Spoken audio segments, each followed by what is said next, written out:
do cook dairy in it, oh, if you do cook dairy in it, then it's usher if it has tam from the basar. Great. You might as well finish the breita because it's not that much longer. It's a Yeah, similar idea. truma lo yavashel ba chulin ben bishel benoten tam. So same idea with truma and chulin. Okay, good. A couple of things we can get out of this breita, I think. I'm worried about the basar b'chalav side.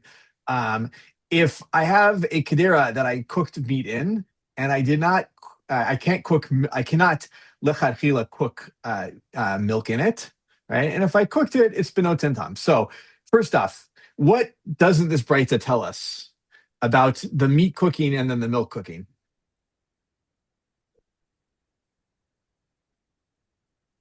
The If thing that we're anything only happened still, in, but if anything happened in yes, between the two, exactly. What happened in between? Right? What happened in between? And then also, even if something didn't happen in between, How long it lasts? how long? Right? Nothing about time, nothing about something in between, right? And I think there's a legitimate way. Well, actually, I won't say different ways to read this. What I want to do as we get into the tour is think about we're going to see the tour, we're going to see Rabbeinu Peretz, right? We're going to see the Bali tour, we're going to see the Rashba. I want to think how all of them are reading this Breita in their kind of approach. So I want to think about that a little bit. All right, good. The other thing, right? If I did do it, if I was over on the lechatchila and I did cook it, it is how do I judge if I have a problem or not? What did the Breita say? Tom. But no tam, which implies what possibility? kfela. Well, good. It implies kafela. That's part one. Yes, good. Even Uh, more so. Jacob, what else do you no have? tin tom with gum. Potentially that there's a potential that the tam in the pot could be pagum, right? Good. Reuven, what else do you have? Oh, I was going to give the same answer. Good. One more thing that you may have seen in the sources that gets brought up, which is what is the Bali tour mentions another way to have tam not be a problem. Yeah, Reuven. Hagala? Oh, well, let's not go. Okay. Yeah, let's not go there for the moment. Shishim, right? Shishim potentially implies, although what's the problem? What's the thing that you may have seen this in some of the sources, right? What's the problem with shishim? If I had a pot, I cooked meat in it, a clean pot, and then I cook milk in it. What's the problem with shishim potentially? Yeah, Jacob? Well, there are two things I'm thinking of. One is that like it might have, if you don't know the amount of meat before, it would have to be against the whole pot, which would be difficult. The other thing is, I guess if things cook down in the pot, you might run into it possibly no longer being bittle. Well, good. That was a Rashi actually in cooling, if you remember, right? About what's in front of us. But Right, that's no, good. fair. Let's go back, right? You said it really nicely, right? Either maybe shishim is possible because we knew maybe I cooked a kibetza of basar in the pot. There's no way and it was a new pot. There's no way to absorb more than kibetza. Um, you know, but if it's something that I've used a bunch and I haven't been paying attention to how much I used it, you'd have to go against the whole pot. And there's a mitziot question, right? Can you ever have a pot, Kadera, where the Kadera is as such that the contents of the Kadera can actually be 60 against the volume of the walls of the Kadera itself, right? It's just a question, right? There might be, you can imagine this gets brought up, right? If it's very thin, the Nechoshet, right? The Beit Yosef talks about this very thin and it's very big, but it's hard. It's very hard to actually imagine such a case. Rav Landis, please. No, I was. You said it fine. Yeah, it's question. almost. Yeah, Yeah, Shammai, go ahead. Previous cookings are already not Ben Yomor anymore. So I thought that the whole shishim is against the last cooking. And so presumably you know how much you cooked in the last cooking. That is correct. Assuming you're following, which we do, right? Following the Noten Tam Leaf Gam idea after 24 hours, after May late. But I don't know, do you pay attention how much you cook in a pot? It's I don't pay so much attention. It's if you know, like I cooked kibetza, then okay, fine. But if if it's not the case, then you may not know, and you have to just assume that the entire pot is a sore. Okay, good. That's Gemara one that I want to see. Let's move to Avodah Zarah, not to the practice of it, but the Gemara around it, because that joke will never get old for me. Avodah Zarah, Ayin Hey Amud Bet. It's the very end of Masechet Avodah Zarah. But it's a famous Gemara here, a famous discussion that's actually it's going to be relevant in a few weeks in the Torah reading. But about the war with Midian, right? We have the war with Midian, and then Hashem tells Moshe that we've got essentially to summarize to kasher all the kalim, right? That we confiscate from Midian. All right, and this is going to bring a little bit of a problem. So I don't know, Reuven. If you go to we're on Ayin Hey Amud Bet in Avodah Zarah, and it's I think 3 lines from the bottom. No, 2 lines from the bottom. Man de'amar noten tal nifgam mutar. It's the beginning of that line. Just give me 1 second. Man de'amar. Ulaman de'amar noten tal nifgam mutar. Yeah. Okay. Ulaman de'amar noten tal nifgam mutar. Giule goyim de asa rachmana hechim ashkachala. I'll pause for the question. According to the opinion that nosen tam lifgam mutar, that in the case of nosen tam lifgam, that allows bitul and allows the mixture to be permitted, the giule, how's the best way to translate this? I would say that the kalim that non-Jews cooked in, right? How did God ever forbid them, right? The kalim that non-Jews cooked in, that God, the Torah, forbade. How can we find circumstances in which, if I'm remembering this sugya correctly, in which it would be prohibited to use them until Hagala? Yeah. In other words, right, if you imagine the war with Midian happens, it's not like they're necessarily turning around 2 hours later and cooking in them, right? Wait 24 hours, you're good. What do you need to do this koshering thing for? What's the problem? Okay, what's the answer?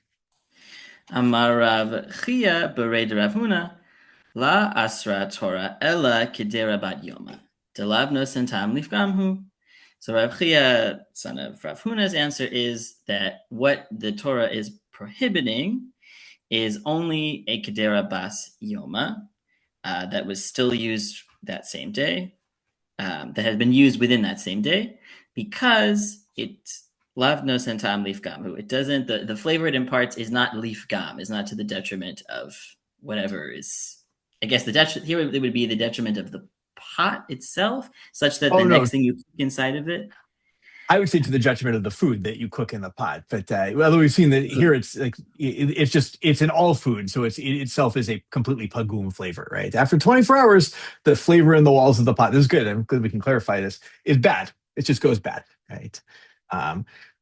Good. You have to make an assumption in the war with Midian, which I think is maybe not so, even though I claimed it was unreasonable. In a military camp, you're cooking all the time, right? And they confiscate the stuff they want to cook in it immediately. All right, you got to kosher it.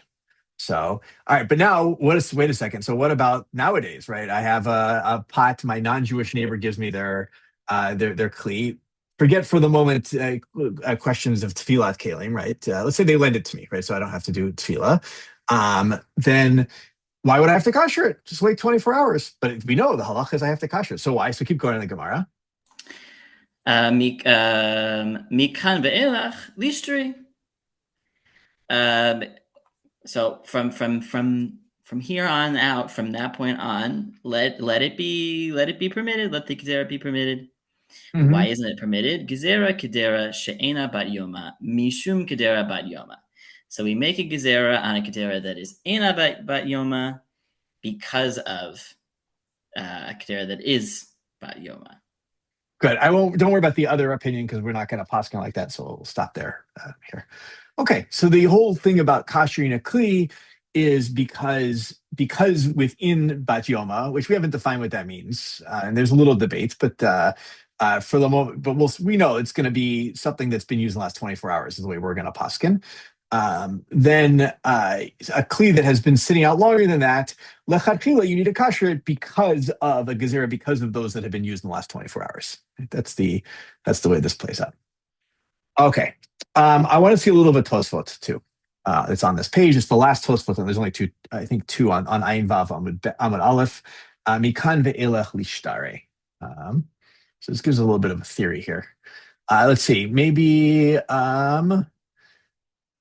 Eitan, since you've restored your name to your Zoom account, you want to read. I know it's an unseen Tosfot, but we'll help you through it. Okay. Mikan We're not ve'elech. gonna, yeah, we're not going to do the whole thing. We're just going to do a little bit of it. So go ahead. Right. Okay. Hilkach davar hamevushal bekli she'eino bat yoma mutar. Okay. So therefore, something that's cooked in a pot that's not bat yoma is permitted. V'yesh latet ta'am ma ra'u lahatir hama'achal v'le'asor hakdera. Lefi shakdera But hay. I want you to pause because Okay. that's the question. And we can give a reason why it's fitting to permit the food that's cooked in this pot, but to prohibit the pot itself. But I want to say here it's like I think it's not just like yesh latet tam. It's like we kind of need to. I think it's like necessary for us to do this. What's the Tosfot is essentially implicitly asking a question here, which is I think a really good question, which sits behind a lot of what we're going to be doing today too. What's the question? I mean, is it why could we eat the food but not use the pot? Yeah, if I have let's say, again, I borrow from my non-Jewish neighbor. I have or even our case, the basar b'chalav, right? If I cook, forget the bali tour for the moment, right? I cook milk in a meat pot, and the pot hadn't been used in 24 hours, or hadn't been used for meat at least in 24 hours. We're going to see that not today, but in later simanim. And it's tam pagum. What's the status of the milk? The milk that's been cooked in it, I think, is okay to eat. Exactly. What's the status of the pot? It's not okay. Yeah, you have to kasher it. And Tosfot says, how can you make that chiluk? Right? Like we can't just allow them to have this thing where it's like the food's permitted, but the pot's asur.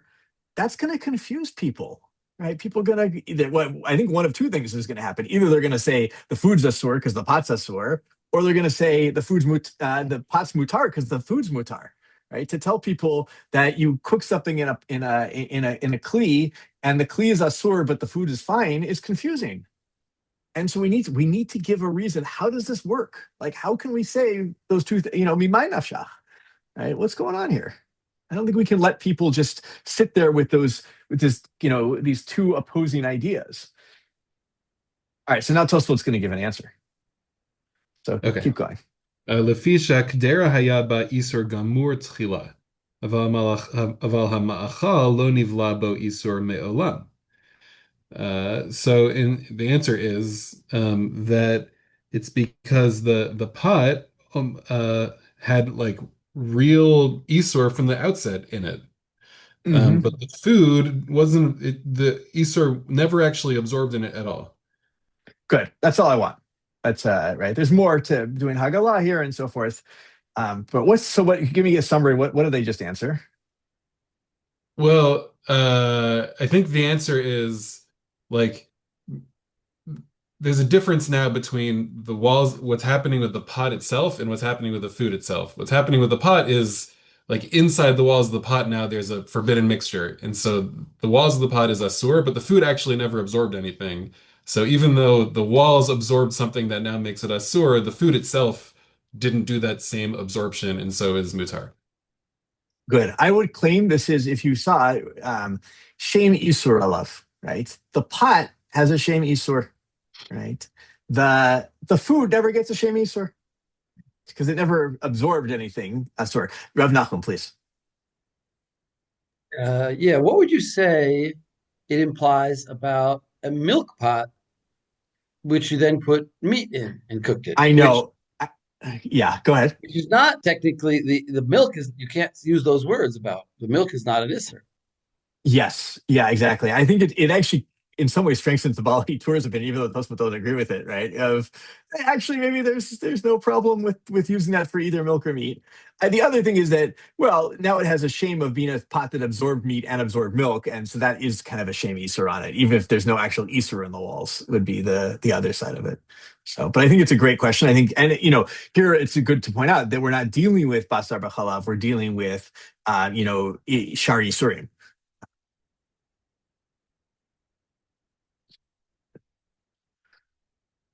Okay.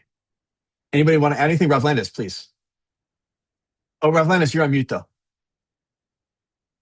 right, Rav Landis, you're muted, yeah.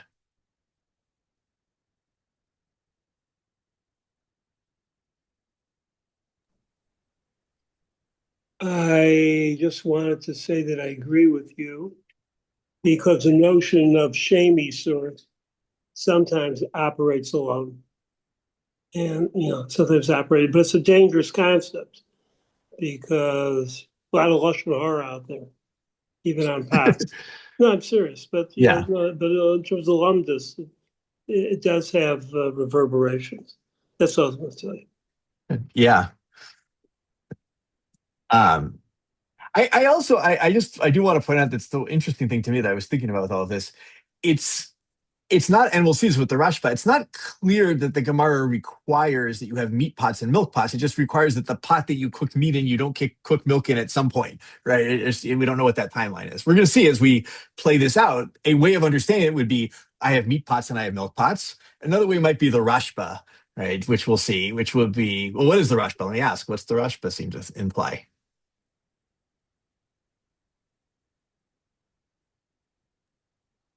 No. You can, like, if you have meat, then you can cook something else like vegetables, and that kind of makes the pot parv, and then you can use it as you want. Exactly. Yeah, just make sure you cook something else in between that's not meat and not milk, right? The word parv doesn't exist in their worlds, in the Rashba's world, but yeah. I will just, it's worth saying, I didn't bring this as a source, and I can't remember exactly which tshuva it is. The Chasam Sofer, he goes the opposite direction. He actually says, if you have because you could say, well, wait a second, if I have a milk pot, okay, so maybe not the Rashba, but if I like fully kosher the thing, right? I do all the stuff that I can find in Hilchot, at Pesach, right? I make sure that the water falls over you put like a hot stone in it as it's boiling or whatever it may be. And I do a full koshering. Okay, so today it's my milk pot. I wait 24 hours. I follow the Tosfot. I then kosher it. And now it's actually may not even need 24 hours according to Tosfot because the milk itself is mutar, right? I kosher my pots and I just go back and forth between meat and milk. Chasam Sofer says you can't do that, right? He says you can do it for Pesach, but you can't just like in the middle of the year, or you can do it if you mess up, right? But if it's just like today I have a milk pot and tomorrow I want it to be a meat pot, I can't just kosher it for that sake. Why? What do you think his logic is behind that? Josie. Oh, I accidentally unmuted, but I thought you were going to give us the answer. no, but I mean, it's sort of like we don't want people, trying to, missing it by a little bit and then ending up, having treif. Good. Okay, so it just could be like a boundary, right? Just being careful. Yeah. Good. What else? What other thing behind the Chasam Sofer there?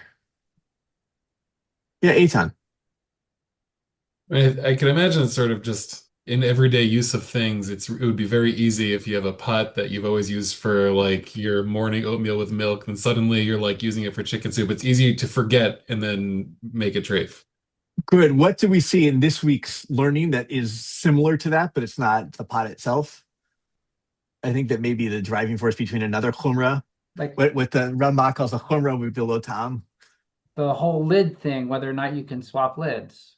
Yes, right. I think that there's something. I got this. I didn't make this up. Rabbi Michael Rosenberg told me this. He thinks that some of the stuff behind the lid thing is the extra chumrah with the lids. Although we won't see this directly in any of our stuff, but might just be the lids are so easy to accidentally swap that you have to be more machmir, right? It's like so easy in your kitchen if you're moving stuff around to grab the wrong lid, and lids tend to fit on a pot. Even I think in a world of pre like mass manufacturing, even more so probably none of the lids fit that well. And in our world, hence the need for like in this week's parsha samid patil, like a really good closure where you actually like put some sort of plaster on it. And in our world where they are prefab, I mean, between my meat and my milk pots, the lids we got, particularly, they're different. Like the handles are different on the two types of lids because just to make sure we didn't mess up. But the lids fit between the pots. They do. There's like standard pot sizes out there. It's very easy to mess up. And so, yeah, I like that. I'll give another possibility, is that it's not Shem Iser because, there's no Iser yet. But once something has the name of a certain kind of vessel, it has that name and you can't just change it so easily, right? It has an identity to it. Kalim have identities. And so we can't just decide this is my milk pot today and my meat pot tomorrow, right? I have to have a good reason to change it, like something messed up or Pesach is coming, and therefore I have to kosher everything anyway. Landis, please. No. Well, I was just thinking. That's why the Baal Iter will be important to us. Yes. Because we need some bracing rationality. Mm-hmm. So, good. I like that. We'll see it in a moment. So, all right, good. So with that, let's everyone open to the Torah, Siman Sadi Gimel. And what I want to do is read through the Torah, think about the different opinions there. We'll do a little bit of Beit Yosef, one Darkei Moshe, and then we'll see how we're doing on time at that point. So, all right, everyone have the Torah? Good. Josie, why don't you read the Torah for us? Sure. Keder shebashal ba basar lo yivashal ba chalav. V'im bashal ba b'tok me'et la'et asur. Aval im shaha me'et la'et kodem shebashal ba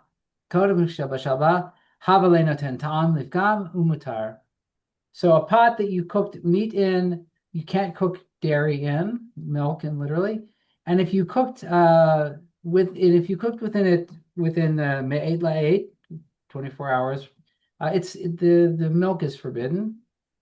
Aval im sham eled, if you waited that like the time, the taste within the pot is pagum and you can have the dairy.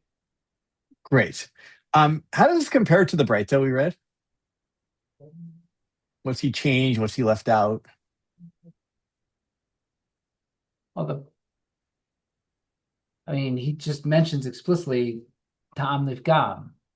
Exactly. The Braita was Kedei Noten Tam, right? He's changed it to no. Okay, if it's 24 hours, it's Tam Nifgam. What he doesn't have in here is anything about maybe a Kfela Arma tasting it, right? That's out. There's nothing about Shishim, right? It's just, at least at the beginning of the tour, is it Tam Pagum, is it not? And how do we decide if it's Tam Pagum or not, right? Me'et late. So. Good. Anything to add to that before we keep moving on the tour? Josie, keep going. Katav Baal Itor, im bashal halav b'kdera shel basar, v'hi bat yoma, v'yesh ba shishim, ikaman lamar mevashal ba, mimin shabashal, ikaman le'amar mevashal ba, mimin shabashal ba, achshav kevan shehit ba, Shat Tavshil. I have the heat bashil. That's a mistake. Shehat tavshil mutar. Actually, kevan shahat tavshil mutar. Do you have like with nekudot or something? No, it says shin hey. Oh, yeah. Shehat tavshil. Sorry, dyslexia. No, it's okay. Yeah, it looks like a heat file, but it's not. Kevan shahat tavshil mutar tam rishon batel kedera nami muteret. Wait. Pause. Okay, this is we're going to get. Tourists are going to mention a few different opinions here. Yeah. Okay, so the first opinion is that if you cooked dairy in a meat pot and it was within this 24-hour period, but you had 60, you had 60 against something, then. There's one that says if you cooked something of its type within that this is Mevashel. Watch the cases very carefully here. Now, all right, so I did this. I have a meat pot. I cooked dairy. The dairy was a lot of dairy in it. It was 60 against the flavor on the walls of the pot. All right. One opinion says, what can I now do with this kedera? What can I do with it? Mivashel ba mimin should be shel ba achshav. So you can Right, start cooking. You can start cooking this. You've converted the pot into whatever it was. So if it whatever was, it is now. so we're starting with meat, and now you've made it a milk pot. Mm-hmm. Exactly. Right? It's now a milk pot. Right. End of story. What have you done effectively to this pot? You've converted the pot from dairy to meat. Yeah, you've koshered it to a dairy pot. It's like an interesting thing that you've taken out you've canceled the meat flavor, you've negated the meat flavor in it, but it now has potentially milk flavor. So now it's a milk pot. Oh, all right. And he's going to explain why, because kevan shetavshil mutar, right? Since the milk is permissible, we can keep going. Whatever you've cooked is permissible. Whatever the initial flavor embedded in the pot is gone. And the pot is also permitted. Good. Remember the Tosfos question? How can it be that the food is permissible but the pot is asur? What is this opinion? The going to say the pot's permissible. That it's not the case. The pot is permitted. I've never heard of that thing. What are you talking about? That doesn't exist, right? So that's the great solution, right, to the Tosfos problem. But that's not a thing. So, all right. Okay, that's אינו יוצא מידי דפיו לעולם, טעם הראשון, אינו יוצא לעם, ואינו יכול לבשל בה, ממין שבשל בה עכשיו, וממין הראשון. But if you have no, no, ממין הראשון, keep going. ממין הראשון, אינו יכול לבשל בה, שהרי הארכון אינו בטל, ואין לה תקנה אלא שבירה. וכתב הוא שיכול לבשל בה. No, that's going to be his last piece. So there's another piece that says that if you are dealing with an earthenware pot, it never really fully purges whatever's within its walls, the initial taste, and you can never sort of turn it over, and so it doesn't become one, it doesn't become the other. It's this permanently treif pot, and the only solution to this problem is that you have to break the pot. Yeah, which of course, if it weren't kli cheres, if it was a kli shetef, if it was matechet or something like that, what would you do? Or eitz potentially, what would you do? Hagala or libun. Exactly, hagala. You'd fix it, right? But or not necessarily. It could be that with he's only talking about a kli cheres. Good. Maybe if it's a metal pot, you did hagala. Your hagala was the alpha. There's this opinion is only arguing about a kli cheres. Yes, and the Beit Yosef brings this up. A lot of people bring this up of like they try to. Almost everyone tries to say there actually isn't a split between kli cheres and gataz also, right? Between kli cheres and any other kli. But I think it's a really good explanation of the Bali Tur. Is it this explanation of this opinion of Bali Tur? This is only kli cheres, right? Because kli cheres has special rules about the absorption and release of what it's absorbed, right? In it, that it's like absorbs, it releases a lot, it never stops releasing, and so forth. Or to put it even stronger, kli cheres essentially has a shem Yisrael le'olam on it, right? There's like no fix. So good. All right, and then what's the final opinion in the Bali Tur? V'chatavu. So he seems to conclude v'chatavu she'achol v'shal ba me'ezen min she'yirtzeh. So now it's the pot is now sort of reset. Yeah, right. To use the Yiddish, it's parf. It's parf pot, right? Because what did you do when you cooked in it? You actually completely you sort of koshered it to back to neutral. Exactly. Not the koshering before that like reversed it to a milchik pot, but this is like a complete koshering. This is a kosher pot. That's the Bali Tur. We don't pass like the Bali Tur, but this is the Bali Tur. Yeah, Rav Nachum. Didn't we discuss in one of my classes earlier the idea of the Hagala ba'ochlin? Yes. And we saw that we don't say Hagala ba'ochlin. Yes, this is a big debate. Yeah, big debate. Mm-hmm. But I believe it's the Ramban school in particular that seems to hold that Mayim in particular has a special. Is that Rav Lexie? That's right. It's the Ramban who's the big proponent of the. That sounds right, but also the Rashba is generally in the Ramban school, and he clearly thinks the Yirakot are effective. Although some of the people are suggesting, like, oh, maybe he thinks like Yirakot and Mayim work, but things like Halav don't. So it's not totally clear where he falls on that spectrum. Yeah, so that Mayim has a special ability. I also remember a particular opinion about Halav not working. Good. We're going to see here. We're going to see that here. That it's in particular, maybe not because halav like in a mitziut, but we're going to see Rabbeinu Yerucham is going to be like, you can't kasher a bisari thing with the thing that makes it problematic. Right? You just can't do that. Like that's a problem. No, I So, remember the Ran or the Ramban, I don't remember which, saying okay. that you could only use water, and that halav won't work.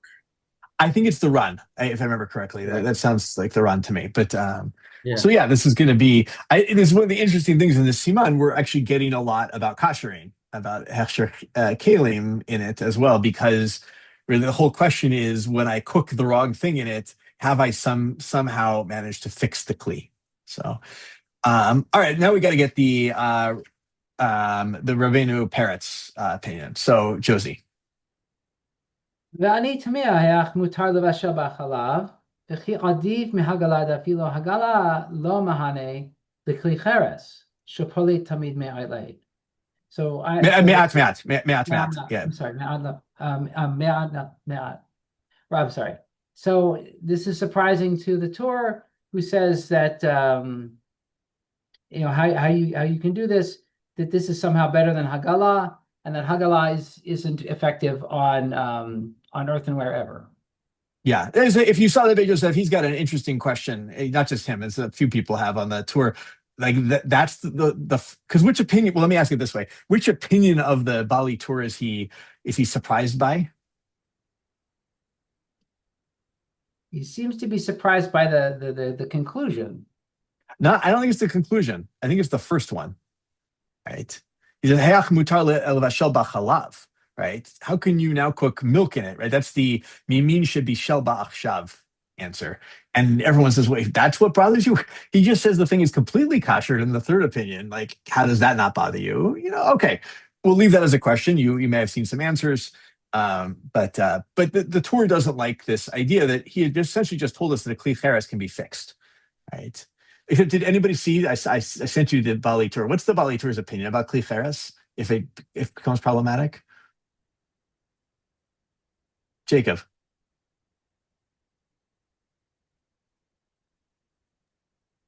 He say like you could like do Hagala 3 times. Yes, because why? I guess that'll. I don't remember the reason, but I guess it's more effective. What level of Isur is it in the walls of a kli cheres after 24 hours? Derabanan.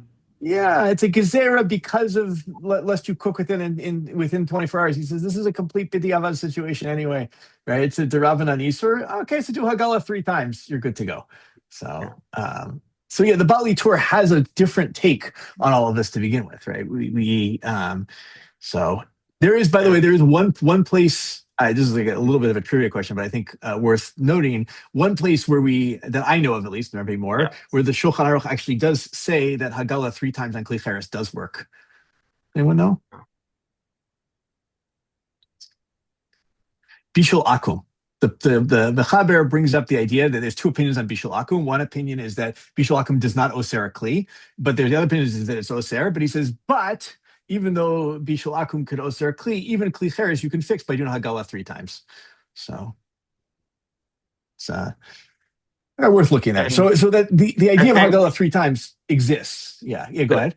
Didn't we also in some other seer this year bring up that there's like a teshuva about like a convert that he was told to he wanted to use his earthenware pots. And so he was told this opinion, as well as waiting a year before or something like that. I know Hagala 3 times would make sense there. The waiting a year, I know from Rav Moshe. Well, it comes from Yain Nesach, I believe, originally, but Rav Moshe brings it up for China. Someone inherits non-kosher China that's very valuable, and he brings up the waiting year. I think he also does do Hagala on it, also, if I'm not mistaken, but I don't remember the entire tshuva. So, okay, so. Of course, there again, for the China, it's a different story, and also even for the Bishul Akum. You have to check that with most, because expensive China has that finish to it. Yes. So So it's not really earthenware. it's not earthenware. Yeah. Yeah, I've seen other chuvot that say, right, modern day China that we have, that it's bone in the middle, and then and then as a finish on it is really not an earthenware vessel, and therefore maybe even doesn't absorb or doesn't. And that's the reason why you use the term also expensive. It's not just in terms of the sorach, but it's in terms of definition of the essence. Yeah. So. But even the Balaiter says this is only after Ben Yomo, because within 24 hours nothing helps. So is that because because in that time frame it's deraita? Is that right? Exactly. Yeah, it's a deraita Easter in that time frame, so we're not going to mess with that. That's for sure. But after 24 hours, we're in a derabanan territory, and we're in a kli cheres. We're kind of in a stuck, right? So he may also have sitting behind him, this idea of, I've had this happen. A kli cheres, it can be expensive. It can be lost, and that's it. So that's not something you want to do. Okay. So the Torah doesn't like this, but now he's going to bring Rav Rabbeinu Peretz. Josie, you're still up. והרב פרץ כתב, אפילו אינה בת יומה ובשל בה חלב אסור. אחר כך לבשל בה בתחילה לא בשר ולא חלב, לפי שהיא בולעה בבשר וחלב. So Rabbeinu Peretz writes that even if it's no longer bat yoma, and you cook milk in it, and afterwards you can't cook meat in it, and you can't cook milk in it because it's absorbed milk and meat. Even though, right, one of those, the meat flavors is pagum, it now has milk and meat. It has pagum meat, good milk flavor, eventually pagum. If you wait 24 hours, that's problematic. It's a milk meat mixture in the walls. Not good, according to Rabbeinu Peretz. Okay.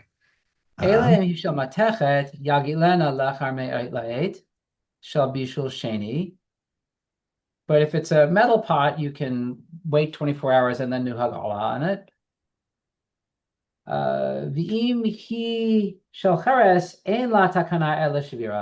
And you're out of luck if it's earthenware. Yeah. So, it's interesting because it's not clear here, but the Rabbeinu Peretz might think you could cook something part in it. We're going to see this opinion come up. No, I'm sorry. Go ahead. Oh, that was exactly my question, which is why.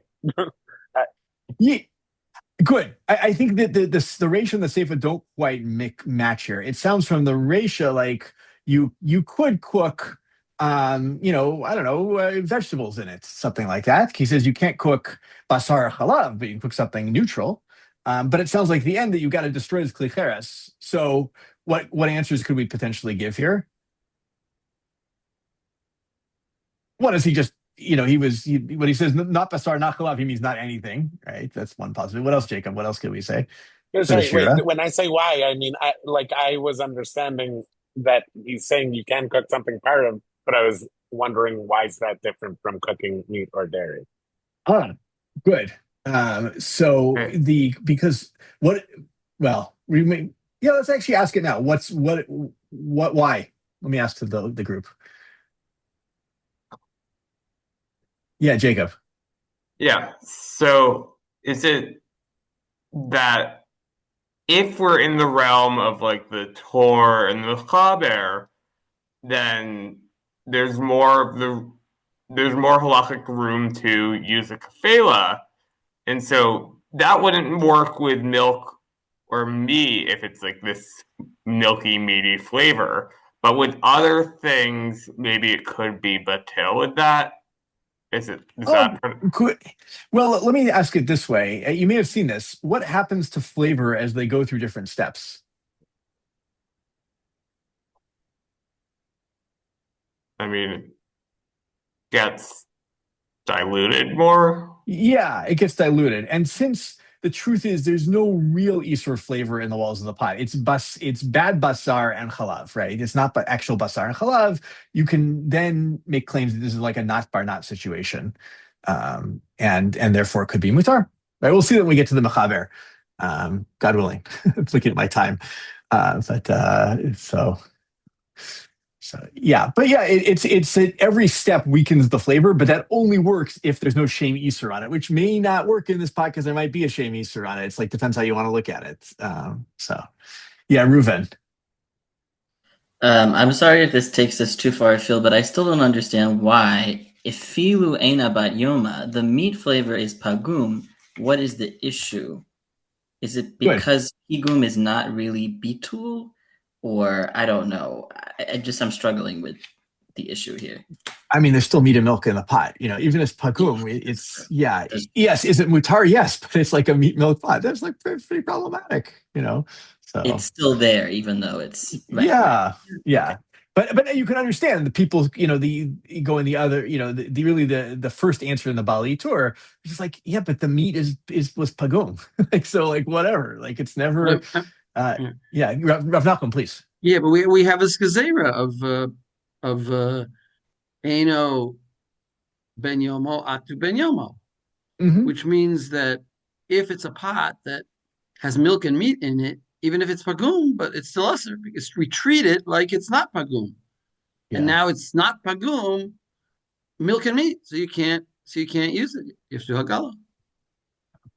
I imagine, based on that, it's much more dangerous actually to be lenient around milk and meat in some ways than it is like shari surim, because how many shari surim end up in your kitchen? A few, but you're not generally cooking. You have some chaylev and some dam in the old days, right? But generally, it's not a case you're going to actually deal with too often. But milk and meat, you will, and it can be really easy to go from, oh well, I messed up and there was milk cooked in this meat pot, but it was after 24 hours. Milk and meat, not such a big deal. I can use the same pot. And then you just completely violate the Breita, right? Now you're like, oh, milk pot, who cares? I've done it before. It wasn't a problem. So, all right. All right, so no fix other than shvira. You if it's matechet, you can kasher it. We're good there. Let's go to the Rashba's opinion. Josie. I feel like Josie, we're like giving you all the long texts in the last few weeks, but it's okay. You've earned it. So go ahead. I've earned it? Okay. כתב הרשב"א שאם בשל ירקות בקדרה של בשר שמותר לו השלבה, אחר כך גבינה שכבר נטמעת בכוח בעלה הבשר ונלקש עד שאין רואי... Viniclash is switch the letters. Viniclash. Right? עד שאין רואי לאכול עליו שם האיסור, basar b'chalav. So the Rashba says that if you cooked some vegetables in the pot, in a meat pot, that is permitted to cook in there, and afterwards you cooked cheese, that already the sort of the power of the absorbed whatever was in the pot has been reduced until it no longer has this literally shame isur on it, and I'm sorry, and so long you no longer will have the shame isur of basar b'chalav. Good. I want to actually just you're tense here. I want to make sure we get this right. He doesn't say that if you then cook milk, and he says mutar levashel b'achar kach vina. It's lechatchila. You could do this, right? It's kind of amazing, right? The Rashba, I really think, at least the way he's playing out here, doesn't think you need milk and meat pots. He's like, what you do need is if you have a pot you cook meat in, you got to make sure you cook something part in it before you then go and cook dairy. Now, I'll say there's two ways to read the Rashba. One is you can do this, and one is like lechatchila, and the other is if you happen to then cook something part in it, then you can go and cook milk in it. I'm not sure which one. It may not be a real chiluk there, but it's possible that he's saying lechatchila, cook something part in it in order to then use it for milk. But if you did it, great. It's not asur. You can definitely cook part I think of you're it. just talking in a normal case, because if you wanted to kasher the pot, you would just use water. Exactly. Yeah. So he's just saying here you were about to kasher the pot, you're about to use water, and then your neighbor or your friend said, no, but we just boiled spaghetti in that pot. To say, oh, I don't need to kasher it. Yeah. So I mean, also, right, it means that kashering a pot doesn't have to be a waste of water, in his world, right? It's like I cook something, I want to kasher this pot. I can make soup. Cook something parv. Exactly, cook something parv. Right? What's the big deal? And then move on But to. he also doesn't. He also doesn't seem to talk about whether it's the pot is bat yoma or not. He does not. Yes, and I think to him it may not make a difference. And he doesn't talk about whether you have 60. Yeah. So it's, if you remember, it's he knows the Tosfot because the Rashba school knows the Tosfot. It's the Tosfot who kind of create this theory that in order to kasher something, that was actually maybe we should have continued in that Tosfot in Avodah Zarah, because he brings this. Tosfot bring it up a lot of places, but they bring it up there as well. That how does kashering work to the Tosfot, right? If it's an isur in the walls of the pot, I'll just give us, if it's an isur in the walls of the pot, you either need 60 in your water that you're kashering with against what's in the walls, or you need to have it be be pagum, bat yomo, right? It needs to be made late, because in the me'et le'eh case, it's now no longer an isur in the walls, and therefore it becomes it becomes a weaker tam as you draw it out. If it's a heter, like it's your kashering for Pesach, I'm kashering my pot that has chametz for Pesach before Pesach, before chametz is asur, then I don't need to wait 24 hours according to Tosfot, because it's a heter in the walls of the pot at the moment. Same thing if I want to kasher a milk pot and make it basar, right? I can milk is mutar, and therefore every time I boil something in it, I take out the weak flavor. I take out the heter flavor and make it weak. And so even if it goes back in the pot while I'm boiling it, it's not a problem. Because the Tosfot's concern is you draw it out and then you just put it right back, right? So like, what's the advantage there? And so that's why the Tosfot requires this. If you have actually an isur in the pot's walls, that you need a 24-hour waiting period, or you need 60 of the water against the pot. So, which you could do, right? You could also like just dunk it in a really big vessel that's 60 times, has 60 times the content or something. It's good. We get some theory of Hechsher Kalim here. All right. So that's let's finish up the Rashba. This last little seifa only applies to the Rashba, or is this applied to sort of everything here? This is still the Rashba. Still the Rashba. It seems like it would want to apply to everything. So that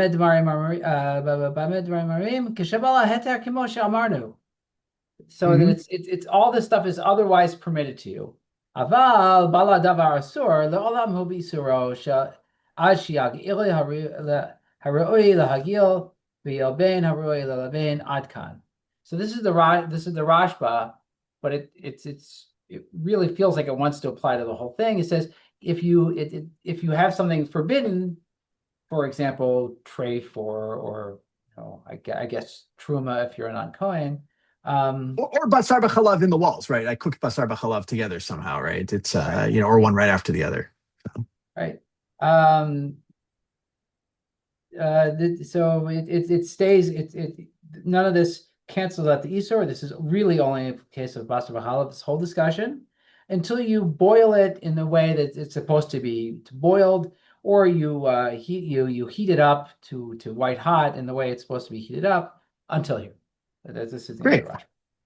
So good. How's the Rashba reading the Breita that we saw at the beginning?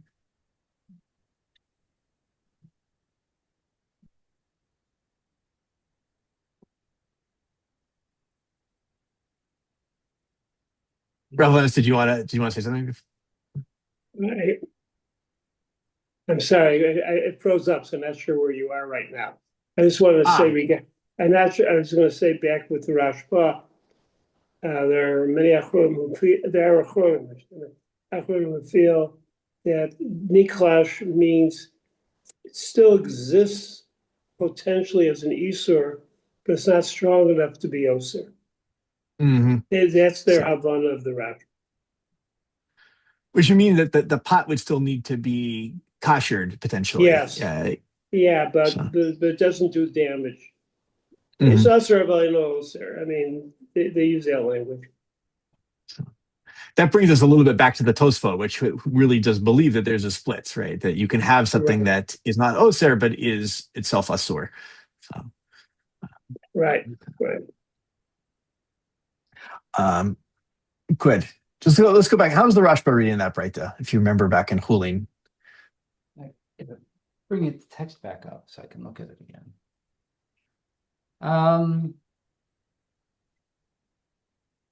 So that it seems that the Rashba is saying that the cooking in between is nullifying the flavor, and that's all that really Yeah, matters. I think he's saying right in a kedera that you cooked basar in, the next thing you cook in it cannot be milk, right?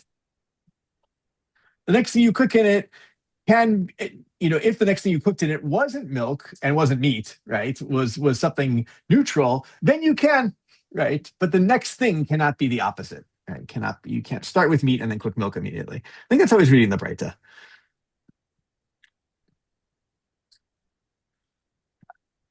I hope that's helpful. It's helpful to me to think back, where does we get the origins of this in the Gemara, and how are each of them kind of approaching that? Because they have to all be responsible to the Breita at the end of the day. That Breita is, it's a anonymous Breita that we seem to hold as like lefi halacha. I don't think there's anything as another opinion to it. So. Okay. Let's see. He still isn't interested in Me'ed Le'ed or anything like that because good. Yeah, I think he may not be. It's just the pagam, and in his case, the mechanism of making the taste pagam is to just pagum, I should say, is to weaken it, right? This is a weakening the flavor. Exactly. I don't think he's concerned with Me'ed Le'ed. I think he's concerned with as long as if you cook in it, every time you cook, it weakens the flavor in the walls. So. Let me I want to think how I want to do this. In terms of timing. Okay, here's what I want to do. I want to see some of the Darkei Moshe on the covers of pots. So we won't read the whole thing. I wrote down some notes for myself where I wanted to go. Where did I do? Okay, so if you go to Darkei Moshe Bet, and it's like one line in, he says Behagod Shari Dura. And Jacob is raising his hand to read.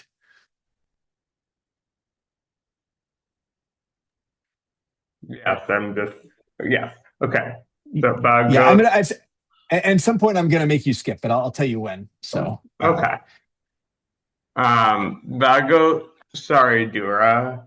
Kisoy mikder shel basar samu al kdera shel chalav asor hakol. The inshach notain tam lefgam seraticha ola v'nogat b'kisoy tadir that naseit bat dioma hatak mekubatz ad kamasunel. Yeah, it had technikovets. It's copied from some collection, right? Which is going to be important here. So yeah. Okay, so what are the Shari Dura? They're not the Shari Dura. Sorry, I'm making a mistake. The Hagot on the Shari Dura. So if you have a lid from a meat pot that you're putting on a milk pot, it's everything would be asor. So I guess that we would be saying the food, the lid, the pot, that would be asor. And we're saying that Notin Tam Lefgam isn't relevant. It's not applied by a pot lid because the heat's, I guess, regularly touching the lid. And I guess preserving what's there. Yeah. No, exactly. I mean, you could in some ways, I don't think this is a good read, but you could read this as like you use the lid so often that it's never wait goes 24 hours not being used. But I don't think that's what he's saying. He's saying like this thing is like so absorbing heat that it's not capable of becoming a pagum lid. So Rav Nachum, please. As you're saying, and just trying to understand, you're saying even if the lid has been sitting on the shelf for 3 days, but it was fleshik 3 days ago, and now you put it on a milk pot, since it's got a pressure cooker, and therefore it gets revitalized, and it's now as though it was freshly cooked with meat. Exactly. I'm not saying that Haggaz Shari Dura is saying that. But, no, because you could say the first way you said it. Yeah. I was debating myself whether to read it either of those two ways. The other way is also possible that he's just saying that you might have thought that lids, when lids are old, but you should know lids are constantly being used. You might have 6 pots and only 1 lid, and you're moving it around all the time, and you should know that it's fresh. Yeah. If I weren't scared to say this, I would say that maybe that actually is the opinion that he's espousing, but I think everyone afterwards reads it the second way I was reading it. And so, and tries to come up with That's a why. tremendous chiddush. He just Yes. invented a huge chiddush that all of a sudden lids uh, are somehow more are revitalized, where we never saw such a concept. We did see by Devar Harif. I think the Yeah. Marshal holds that Mhm. Devar Harif can revitalize something that's old. Yeah. So we have seen the idea of revitalizing, but it's but by a lid in particular is unusual. It's a strange idea. Mm-hmm. So is he right, let's see saying what he. Was that? So say it again, Shammai. Is he saying there's no such thing as noten tam ifgam by a lid? So that's what he's saying. Yes. That's it. Well, we're going to see how the Ramah relates to this. We're going to see an interesting relationship with this idea. So, we're going to deal with the construction of the lid. We are going in this. Are you going to get there? Yeah, in the second half of the class, we're going to see the Maharshal is the voice on that it has to do with the way the lid is shaped. And that it's really not I'll just say it out. It's not a pagum issue. It's really lids actually have food in them all the time. Actually, I have, my own experiences where I think he's right to some extent. So lids are harder. No, it's also, there are things that are hard. It's like the hilt of the knife. I mean, there are things that are very difficult to capture. Yeah. So. But I think modern lids have their own problem. It's maybe similar, but maybe different. The Marshall's problem comes back in modern lids, I think, actually. So, all right. Let's move on a little bit in the Ramah. Jacob, do a little bit more. ואני ראיתי כל רבותיי נוהגים כהגה זו, וכן המנהג פשוט במדינתנו הוא שאין פוסקין נותן תלמוד גם בכיסוי.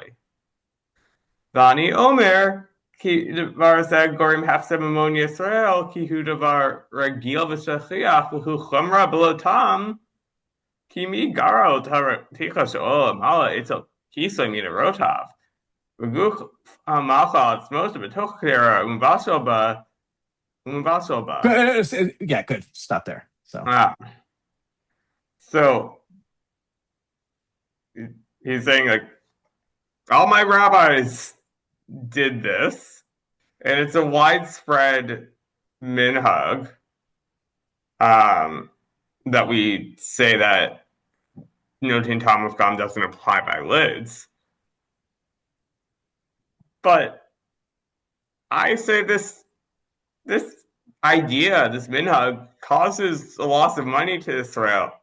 And it's because it's something that's common and we find happening. Yeah, I think Ragil v'Shachiach is like what they call hendiatus. I think it's like it's a way of saying common with two words, right? Yeah. So, like this is, which by the way might be the entire problem, right? Because people are messing this up all the time is a good reason to be machmir about it. But the Ramah looks at it the other way. Says people are messing this up all the time, and like we're I assuming that they're throwing lids and pots and food out all the time because of this problem. Right? That you're osir everything. So okay, so and he essentially, just to like summarize it, right? He says like, how is it that the steam going up, right? The reticha is like any worse than the thing that's actually touching the food itself, right? Like there's no way. That's just like not possible. So he thinks that there's no reasoning behind this, and now he brings like one version of something you could say, some pushback, but I want to jump a little bit ahead just from a time thing. And I got to find it myself again. Ve'od yesh le'ochiach is what I wrote, and I got to find where it is. It's for me actually. There's a period at the end of a very long sentence. I think the next page, and he says ve'od yesh le'ochiach de'in lechalek ben kidera lekisui. Right. I'm trying to figure out. Yeah, give people a second to see where it is. There's unfortunately no good like. Oh, actually, if you look, there's a quote from Avodah Zarah, Ayin Hey Amud Bet, just a little bit before. Right? It's actually, it's a few lines before, but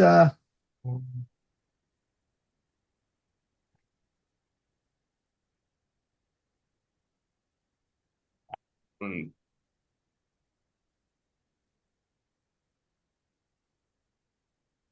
Yes.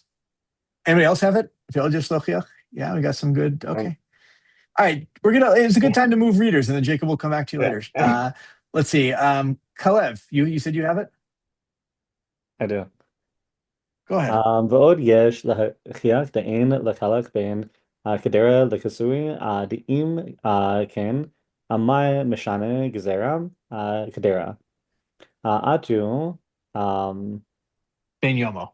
בין יומם, אבל לא משנה גזירה קדרה עטו כיסוי אלא שמע מינה. Actually, pause there for a second. Gazera Kadera Atu Kisui. What did he just say? Let's see. And further, there's proof that there isn't a difference between a covered pot. Or a pot and its lid, right? And A its pot lid. and a lid. Yeah. And if that is so, why would there be why would they teach for the Gezerah on the Kedera? Well, why does the Gemara answer that the reason that a gezerah, that a pot that Eno Ben Yomo is a problem is because of the Ben Yomo? What should they have answered in the Gemara?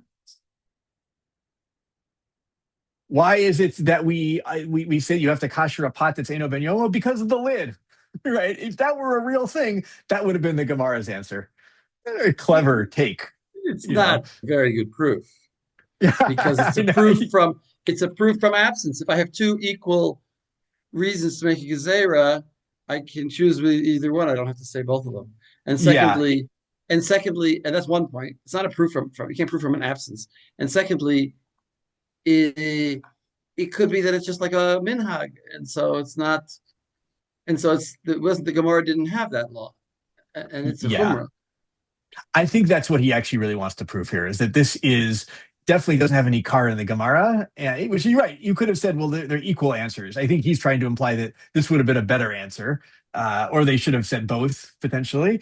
And because I think he wants to, right? I'm just saying that's anyway not a logical argument, but whatever. Exactly. Yeah, fair enough. So yeah.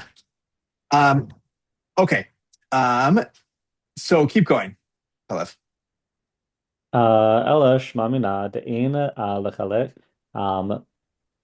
Rather, learn that there's not a difference. But two, delo nimtza makom lechamoram zo lo b'gemara v'lo b'shum posek u'mechaberem gam b'sefer beit Yosef lo chilek b'zem ve'adarabba be'isor v'heter ha'aroch klal lamed aleph katav b'hade de'im Behedja. Kitab Behedja. Behedja.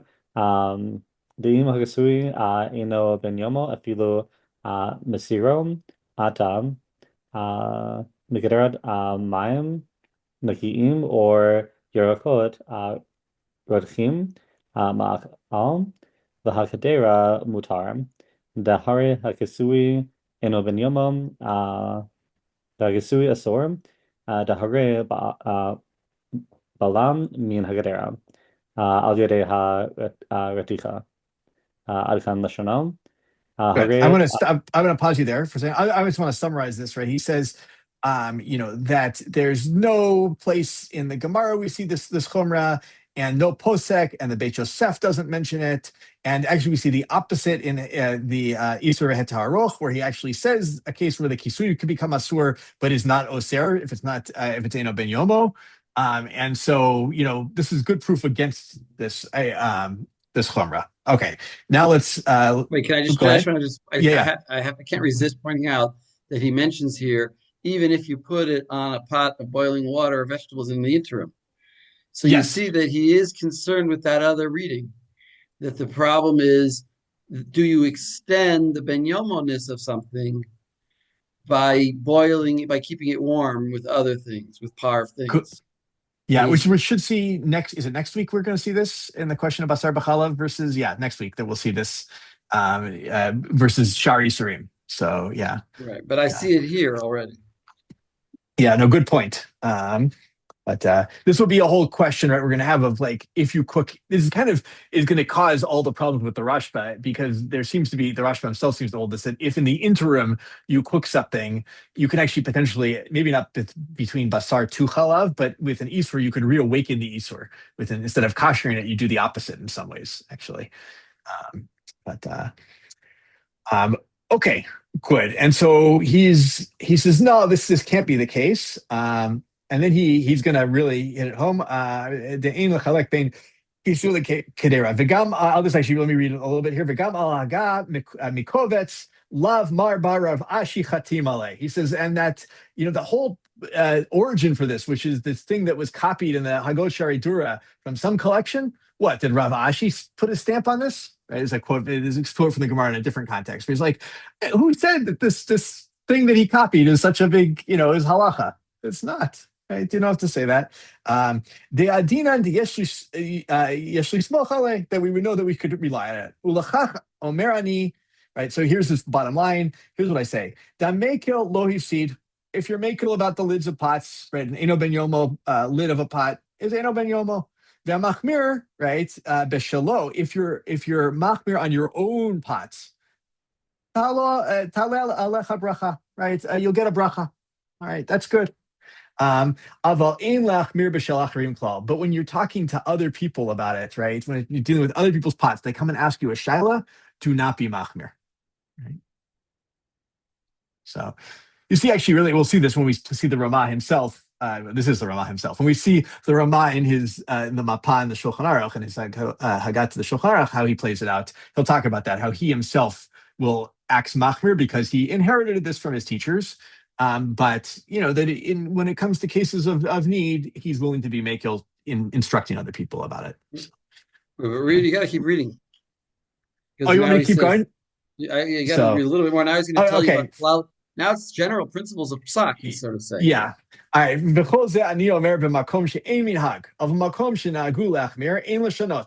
Right. Right. He says, I say this in a place where there's no established minhag, but a place where there is an established minhag, you cannot change it. You have to be machmir. Aval. Imish sad be'olam lakel, im hatam shall noten tam lifgam. Right, ani may kilbo. Right, but if there's any approach to being makil, right? I think what he means is if there's another reason to be lenient, if there's some other factor, not sad here you translate as factor. If there's some other factor to be lenient, then you have carte blanche. Exactly, it's two. It's both the fact that it's this minhag that has no real time to it, plus a second thing, right? Even if it's here is time, I think it's established minhag. But nonetheless, right? Then I'm lenient. Ki avshinagu bechumra gdola hazot, right? Havu delolo sifale, right? Even though we operate per this chumrah, we don't add to this chumrah. In other words, if there's another piece to it, we don't build like chumrah upon chumrah here. All right. V'i yashar chelai. I think if I could straighten my belt, he says, or my whatever, gird if my his strength loins was powerful enough. Yeah, exactly. Avatela minhag. I would negate the min. I would cancel the minhag. Minhag ta'utu because I think it's a mistake. The ein lo tam lismoch alav keinireli, and there's no reason to rely on it. He's like, if I had the power, I would actually get rid of this, but I don't. So he just, which is I think speaks a lot to the Ramah's own personal tensions, right? Of part of Ashkenaz is like minhag is very powerful and something we really rely on. And he says, my Rebbeim follow this, but at the same time, this is a minhag below tam, and it's causing loss, and so he kind of wishes he could get rid of it. So we'll see how he plays all this out.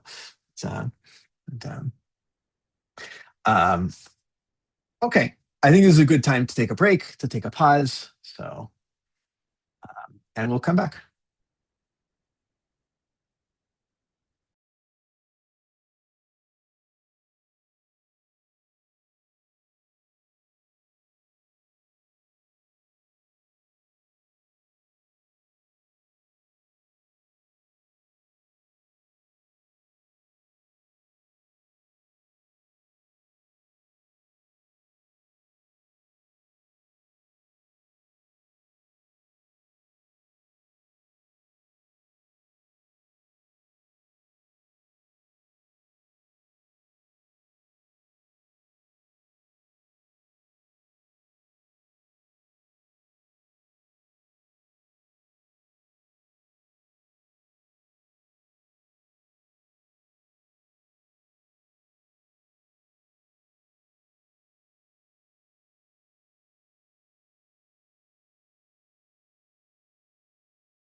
All right, let's come back.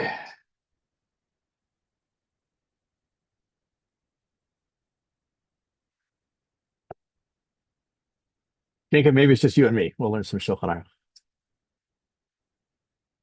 And Noam.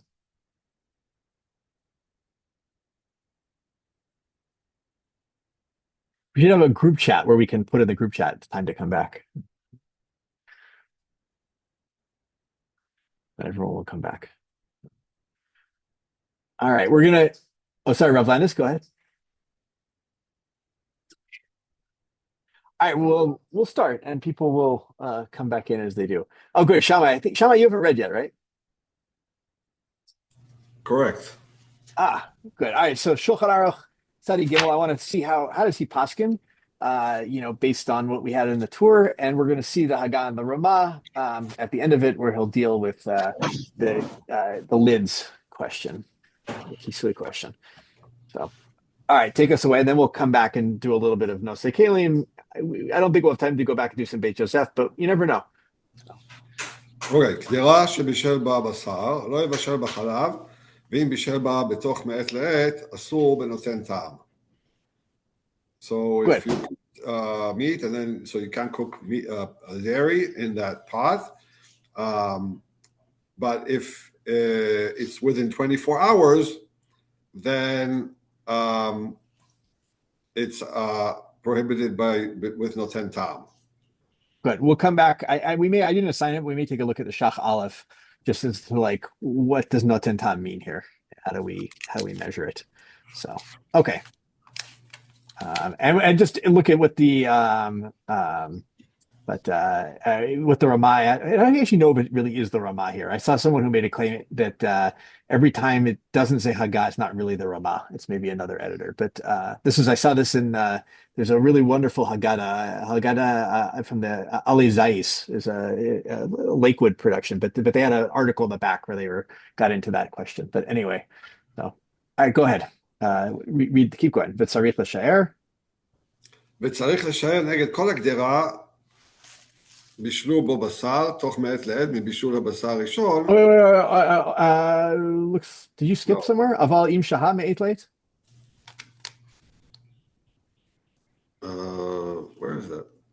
Do I have a different Shulchan Aruch than you do? But they inserted the. I'm sorry. וצריך לשער נגד כל הגדרה, right? And then he goes back to the mechaber. Yes. Yeah. Okay. אבל אם שהה מעת לעת, קודם שבישל בה, הווה נותן טעם לפגם, ומותר התבשיל. So if it's after 24 hours, then it's detrimental to the taste, and then you can eat the food itself, but אבל הקדירה אסורה לבשל בה לא בשר ולא חלב, but the pot still is asur. And you can't cook neither meat nor milk. Who did he just paskin like? If you want a hint, you can look at the Baragola. More than a hint, it just tells you.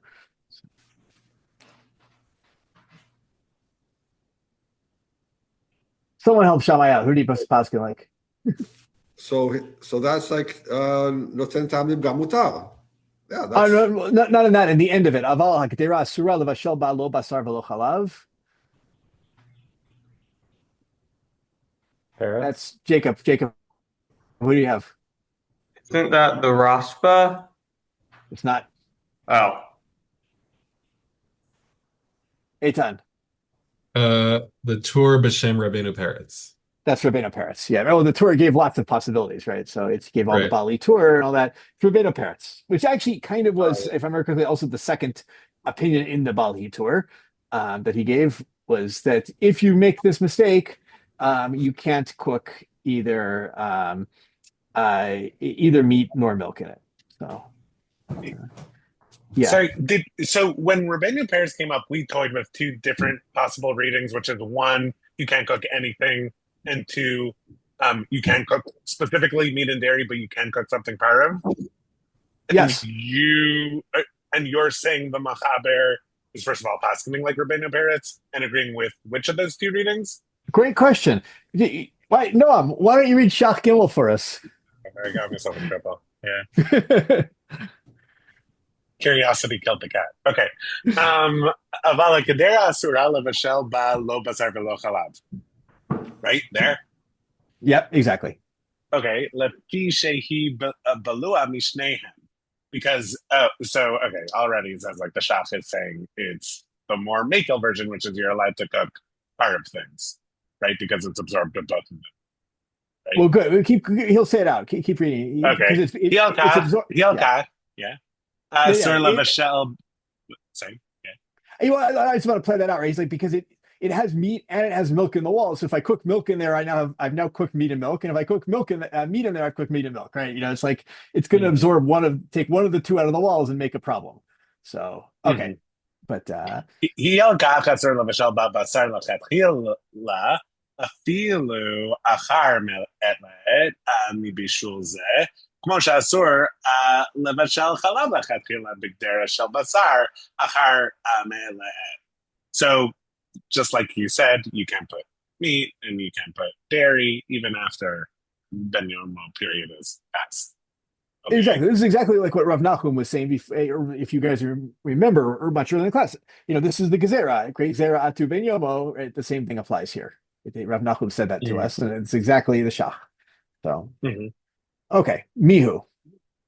Mihu, im bishel ba basar toch me'et la'et lebishul b'chalav pita dat avshil asur.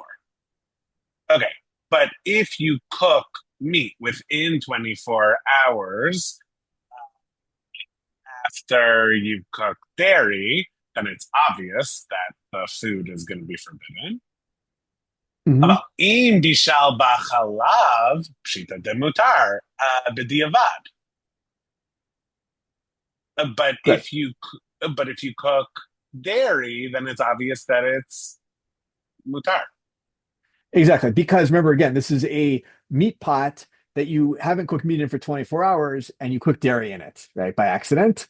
Then you can, if you subsequently cook dairy again, of course the dairy would be mutar. And if you subsequently cook meat in it within 24 hours, well, you cooked dairy in the last 24 hours. So of course that's asur, even b'diavad.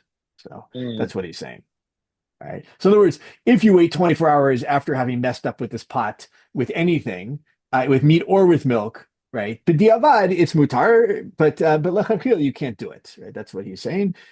However, within 24 hours after messing up in this pot, if you cook the thing you messed up with, then you're still fine. And if you cook the thing that it originally had the name of it on, it was originally a meat pot, then you're actually problematic because now you've had dairy and meat in the last 24 hours in the same pot.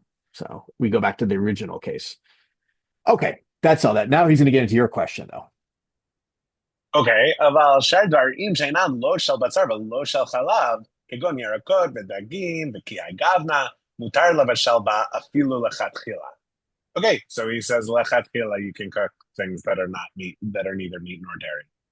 So far, so okay, so keep going. Bilakaman Siman Sadi Dalet Si Hey Katab Rav the Noagin La Sor Hakli Sheino Ben Yomo Afilu Lashar Dvarim Afilu Bishenitchav Bo Rakaf Ben Yomo.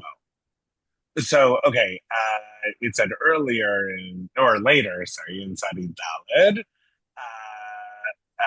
Katab HaRav, so the Shach is referring here to the Machaber? No, I believe he's referring actually to the Ramah here. Yeah. The Ramah, yeah, makes sense. Okay. He says the Ramah says that we forbid Kli, that's not Ben Yomo, even for everything, meaning even for part of things, even if all you did was you just dipped into it a Ben Yomo spoon. Exactly. In other words, I have like a milk pot. I'm cooking something parve in it, and I stick a Ben Yomo meat spot. I don't know if I got the flavors right in the right direction here. You have a meat pot. I'm cooking something parve. I stick a Ben Yomo meat milk spoon in it. Then even then, we're sort of the pot's a sort for everything, right? But okay. And so that's conflicting. That's contradicting what he just said. Exactly. Okay, and that's true of a spoon. It's definitely going to be a case where you've actually cooked real meat. וצריך לומר דכאן סתם הדברים לעניין דינה. והאין מה שכתוב שם. So here is it like Mekaradin, it's fine, but in Sadi Dalid, the Ramah just has like a chumrah. Exactly. That's what we're minhag. The minhag is to not use it for anything. But here there's no comment on it. We're just going to leave it as the words of Rabbeinu Peretz, which we're understanding to mean that you could cook something part of it, and that's Mekaradin, you can. So. But it's hard for me to tell. So the shach in the end is paskening that lechatchila you can use it for part of things. I know no, you cannot. He's paskening lechatchila. We don't use it for. If you made a mistake, you had a meat pot, you didn't use it 24 hours. You cooked milk in it. The milk is fine because 24 hours went by. That not only you're not allowed to cook meat nor milk in it without koshering that thing, but lechatchila you can't even cook anything in it. Right? I think he's going to say you can use it to store fruit. At the end of the day, right? That's yeah. All right. So that's the way we actually follow. Even though the Rabbeinu Peretz seems to think that you could use it as a parv pot at this point. So. By as a parv pot, I mean for parv things, right? We can get into questions, which we'll get into the future of, could you then eat that with milk or can you eat that with meat and so forth? So, okay, that hopefully answers that question and answers the question we had on Rabbeinu Peretz much earlier. Let's keep going with the Haggah here. Shammai, you're back up to bat. Haggah, aval sha'al dvarim mutar, but you can still cook, even though you can't cook meat or milk, you can still cook other things like vegetables. Exactly. That's the real problem that the shach is dealing with, because this is the Ramah contradicting himself later. So okay, I keep going. V'din kisui kdera, kedin kdera atzma. Oh yeah, you're right. V'din kisui kdera, kedin kdera atzma. Yes, you're right. So there's no difference between the lid and between the pot itself. V'yesh machmirim bekisui. So this is echoing what he said in the Darchei Moshe. There are those who are machmir in the lid. Lomar de'af al pi she'ino ben yomo dino ki'ilu haya ben yomo. That it's more severe than the pot, so that even though if it's not ben yomo, if it's more than 24 hours, it's considered as if it's ben yomo. V'chen nohagin b'ktzat mekomot, and this is the minhag in some places. V'chen ani noheg mipnei minhag. I myself even have this minhag. V'hu chumra belo tam, but it's really there's no reason to it, and like we saw before, there's no basis for it in the Gemara. There's no posek. He said. But I just want to make sure it's something I want to make sure people know. Maybe this is so obvious to people. When we always get it wasn't the first edition of the Ramah. Somebody added in the Ramah sources in a later edition of the Ramah. That's what we have here. Daled Ayin. Any people know what that is? No, what's that? No. Dat atzmo. It's his own opinion. Oh. Yeah. Okay. So whenever we have, it's good to know, right? Because you look in other things, the Ramah, like the previous one was the Rivash and the Smak, right? I'll go to Maimoniot and so forth. This is his own personal opinion that the Ramah is giving us here, which we saw in the Darchei Moshe. It was his own thinking. Yeah. So, okay.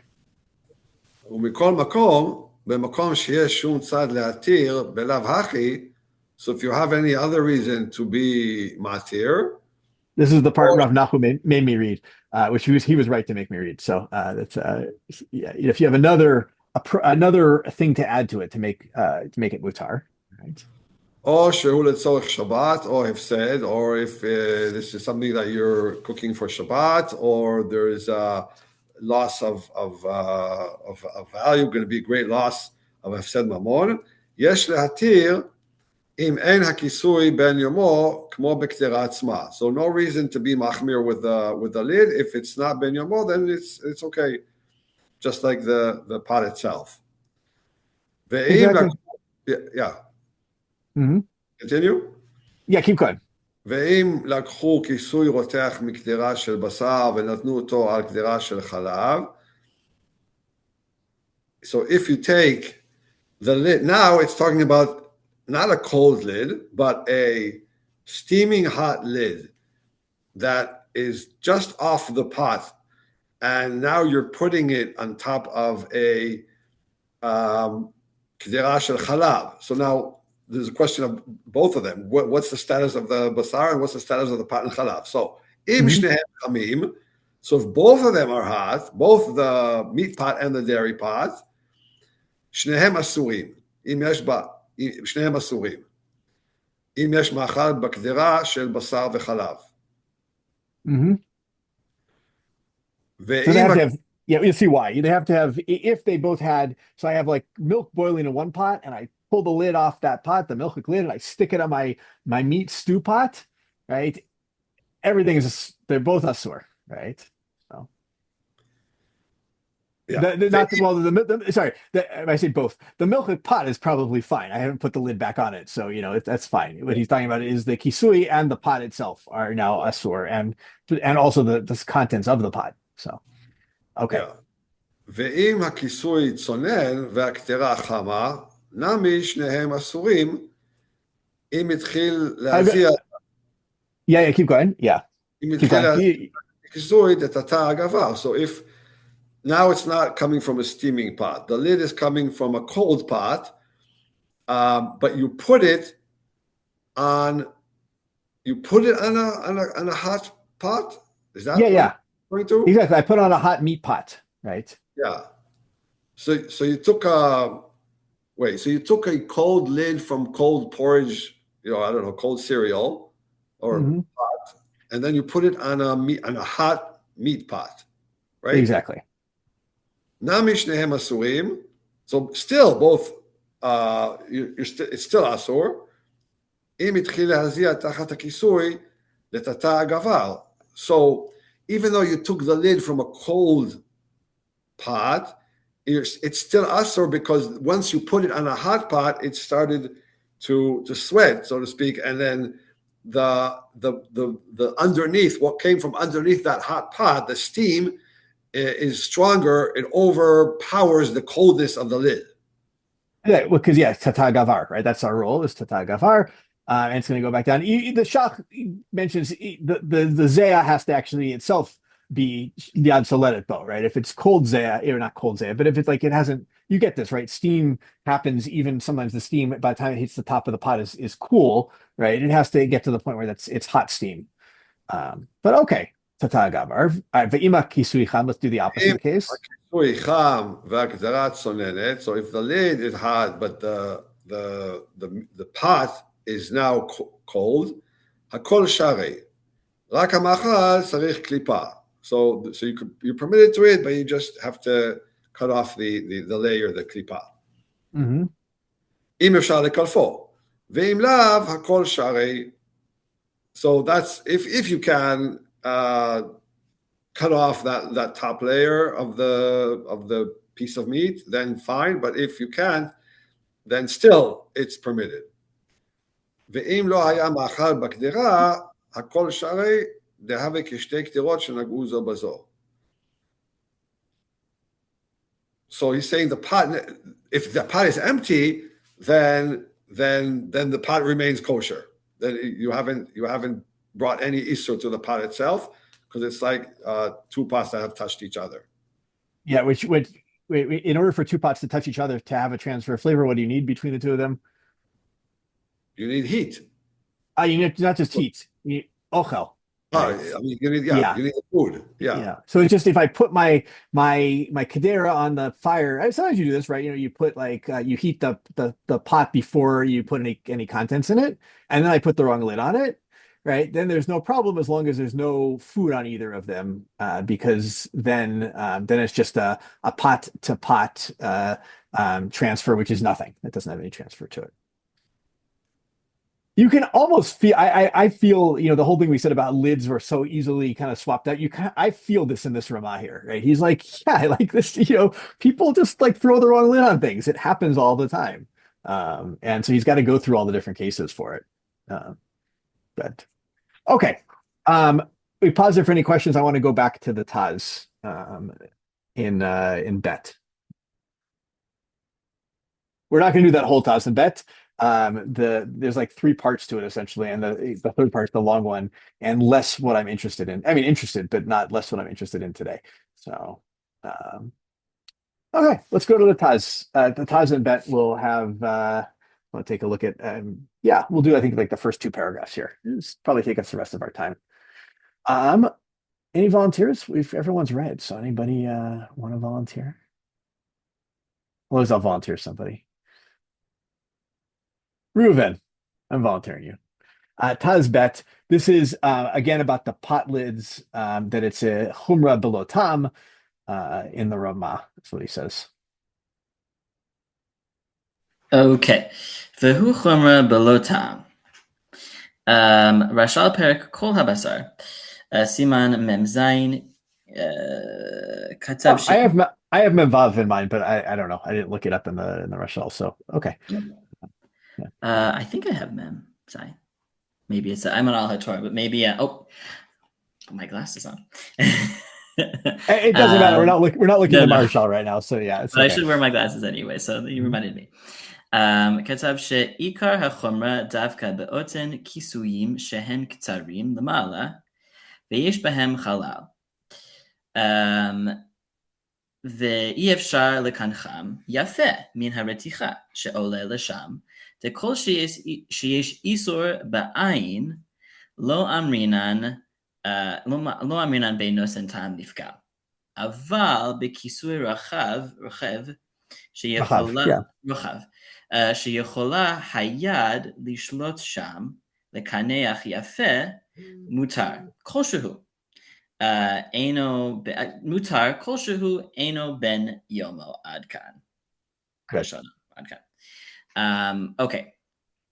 So this is the source. Okay, so it's written here that the reasoning behind the chumrah, that there is no santam lifgam for kisuim is specifically with specific types of lids.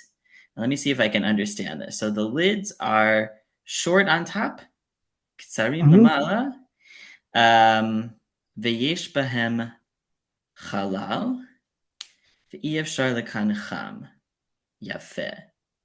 Yeah, here I think katsar means like thin. It's like there's a little gap in the top, right? The little thin gap. You can't clean in there.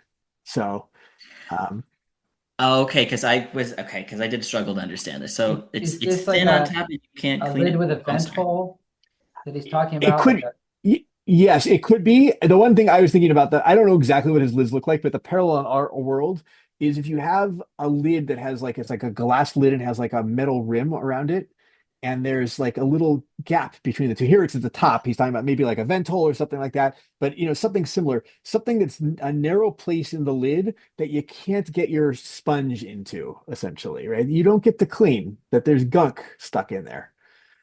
So right. Right. So the stuff that gets up on there through the process of I guess like the food boiling over. It gets up. It doesn't mean the food boiling over. It's just even the steam, right? If the steam is hot and it's from right. milk steam or meat steam gets in there and it never gets cleaned out. So right. And then he says, isur ba'ayin lo aminan be'no sentam leaf gam. Is this a way of saying like if there's mama shoot, you can see it. It's isur ba'ayin. I can see it. It's right there. And we don't, we never say, sentam leaf gam in such a situation. Yeah. But ayin, by the way, here means not absorbed in the walls of the pot, right? It could be that it's clear, right? It's, but if it's something that's actually on it, like shamnunit or something like that, and not actually absorbed into the walls, we don't say no tentam. If I spill some milk on my counter and it sits out for a while, for 24 hours, I don't say, but it's on the counter, the splash is on the counter, I don't say that's no tentam leaf gam, right? That's still no tentam. I don't know, lishvach, but enough to be oser. Let's put it that way. So, okay, that's helpful. Thank you. And that's the case in which the chumrah applies. But if we have a lid that isn't thin like that on top, it's wide and it's possible to clean it completely, then mutar kol shehu eno ben yoma. Then the chumrah does not apply. Exactly.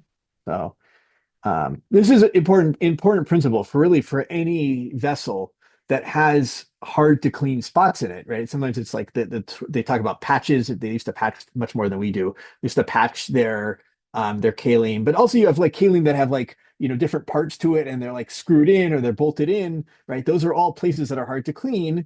And in order to kosher it, you need to, you can't just claim it's ben yomo because there's spots there that food can get stuck. And so in order to kosher it, you need to either take it apart and clean under there, or you need to like put some sort of agent in there that renders it pagum, right? Some people would say soap, others like, I don't know, bleach, right? Is what they sometimes talk about, is like putting bleach in there. So it's a good thing. He's actually just throwing into this whole mix kind of something that throws out a lot of ben yomo culottes, right? Because like a lot of stuff isn't actually ben yomo because there's food that can get in places that never got absorbed, so it never got cleaned. Okay, I think that Rochelle is very important.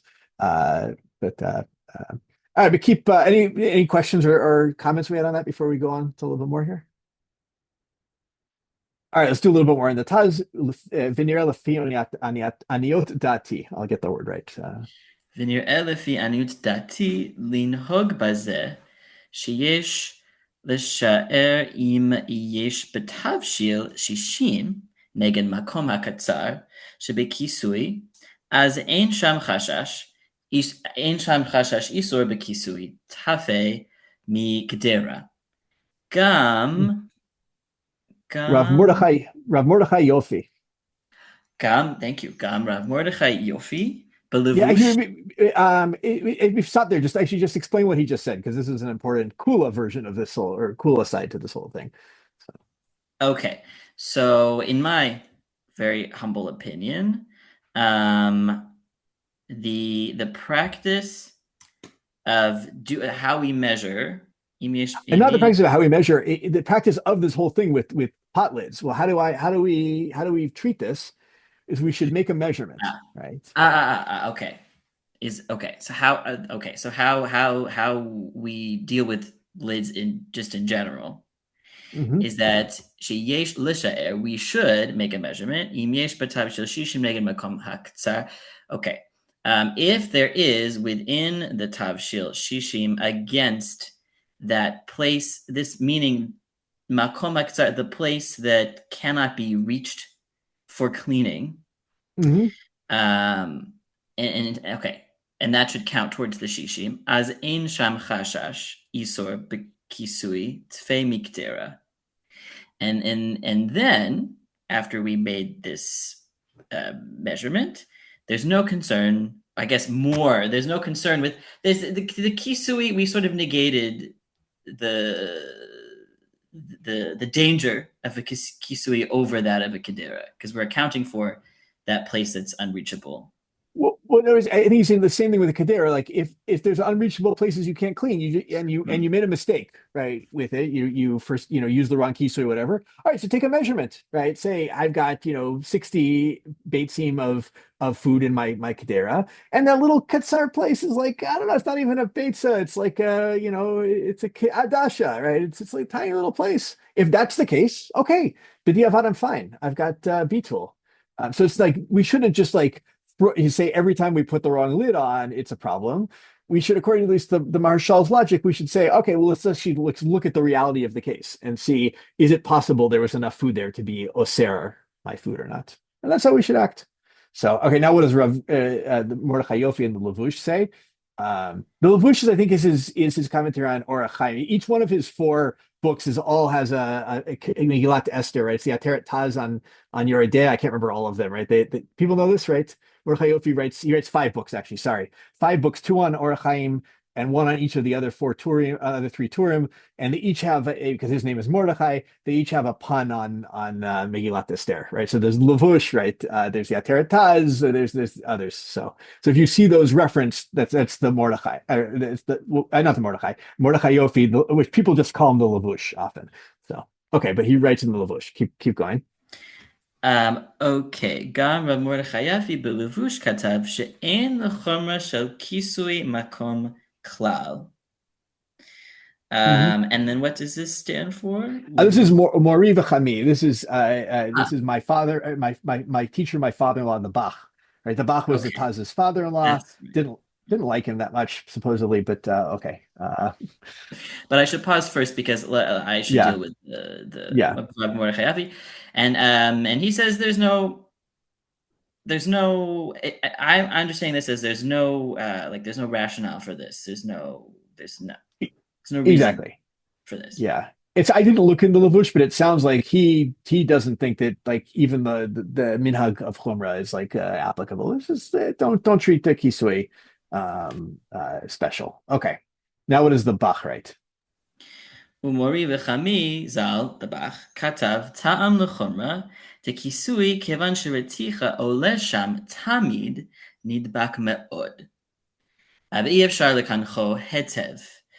Okay, let me pause before Vehu Tamuha. Yeah, good. Yeah. So the Bach says that the reason for the chumrah is because the here I guess it could be like the steam, the reticha, it rises. Mm-hmm. It's always rising up, and so it's going to cleave. It's going to really cleave to the lid, Mm-hmm. or cling to the lid, and Yes. it just won't be possible to really clean it well, to get rid of it completely. Mm-hmm. Vehu tamuha, Deah hakidera nidbak sham mamashut hamacha. Velama, is it velama or laulama? No, velama. Velama, yeah. Velama igra hakisui mimena. Ela she'en makom lechumra zo yoter mima shehechmir rashal. V'chol mi she'omer svarot lehachmir bazeh ma shelo nimsa betalmud ubeposkim alav haraya. Aha, okay. Yeah. Where did that leave me? Okay, and this is surprising. The Bach's position is surprising because let's see if I understand this. There's an actual mamashut of the ma'achal that clings to the kedera as opposed to we're talking about the kisui, right? Things that cling to the kisui. Well, the walls of the kedera are going to have mamashut as well. Not as well. The Kedera has steam. The walls have the actual food. You're telling me that the steam is harder to clean than the food? Come on. That's just this like, that was a nice try. Luckily you're the Bach's daughter married someone smarter than the Bach. So it was all good. Sorry, was that too much there? That I'm not supposed to say that. All right. That's what the Taz thinks. Okay, keep going. So he's like, come on, the mama shoots has got to cling better than the, why is the kisui any worse? So, right. Why is the kisui any worse? There's no better proof or support for this chumrah than what the Rashal brought. And I think at the end he's saying, if you want to hold this chumrah, it's on you. The onus is on you to prove why we should be holding by this. Exactly. So, yeah. So he seems to poskin like the Marshal at the end of the day, right? We do say that there are hard parts, that certain lids and probably certain other things have places that are hard to clean. And for those we need to pay attention to, are those, if I make a mistake with it, is that place that's hard to clean, do I have 60 of the food against that place in the lid? If not, then I do have to treat it as as ben yomo, right? Because there's potentially actual food in there.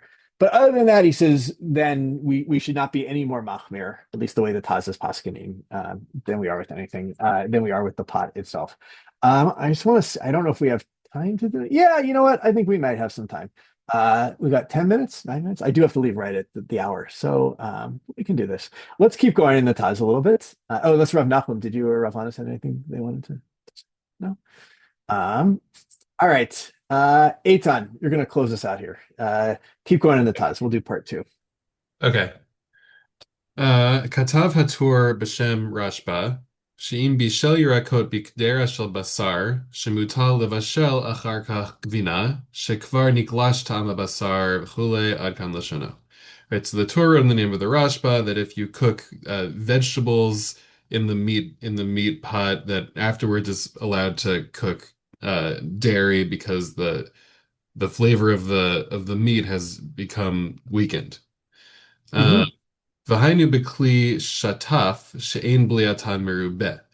Aval le'el b'kli cheres chalak hatur al Baal Ha'itur Yep.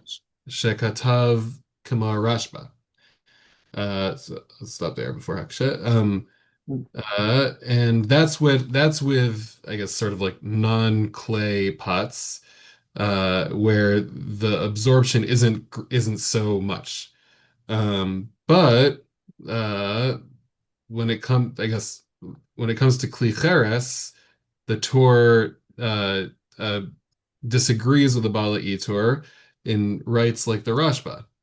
V'hakshe Beit Yosef al hatur shehevi dat harashba, taha b'siman tzadi daled hevi hatur, de'im bishlo mayim toch me'et le'et shel basar v'chule, demashma de'al kol panim lo niklash tama basar, tama basar.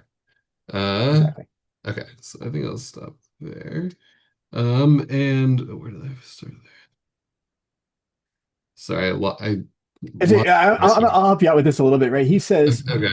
Wait a second, I got a problem with the tour. Right? This is the Beit Yosef brings this problem because you brought the Data Rashba that if you cook something parve in between, you've koshered it. However, later on, when he's talking about, let's say I have a basari pot and I haven't cooked basar in it for let's say 24 hours, but 10 hours ago, I did cook. I just boiled water. And no, let's not use water. I cooked vegetables in it, right? I cooked vegetables in the pot. He says, wait a second. And the tour there says, oh, well, we don't count that as a ben yomo pot, even though I cooked something in the last 24 hours because what I cooked was parv. But he doesn't say it gets koshered, right? So what's implied? The implication is that it doesn't become like a neutral pot at this point. It's still a basari pot. It just isn't a ben yomo pot. But it seems like the flavor hasn't weakened. So the tour seems to contradict himself in those two places. So, oh wait, now my computer is moving. Thank you, Yoreh. You want the cord? Okay, understood. So, okay. So let's see what he's going to bring the marshal here. Okay, Alken Katav Maharshal Delo. Oh, it's interesting. I think that might be the odd con, but it could be Alken Katav Marshal. Oh, either way. Mine's written out all the way, so that's all why. Right, fair enough. So, but okay. Alken Katav Maharshal Delo Kaimalan Karashba.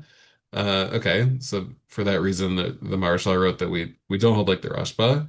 Umikol makom tzarich le'ashev dat hatur shevi dat harashba lahalacha. But in any case, we still need to sort of to figure out the opinion of the Torah who brings the Rashba as halacha. Uvasiman sadi daled muchach delo amrinan niklash koach bela habasar machamat hamayim shenit bashluba. And in Siman Tzadi Daled, he demonstrates that we don't say that the strength of the flavor of the meat becomes weaker because of water that was cooked in the pot. Ukmoshikatav b'seif hey sham v'nir eli dekan mayri shebishel hayirakot bikdera mamash kashiur shebishlo bo basar.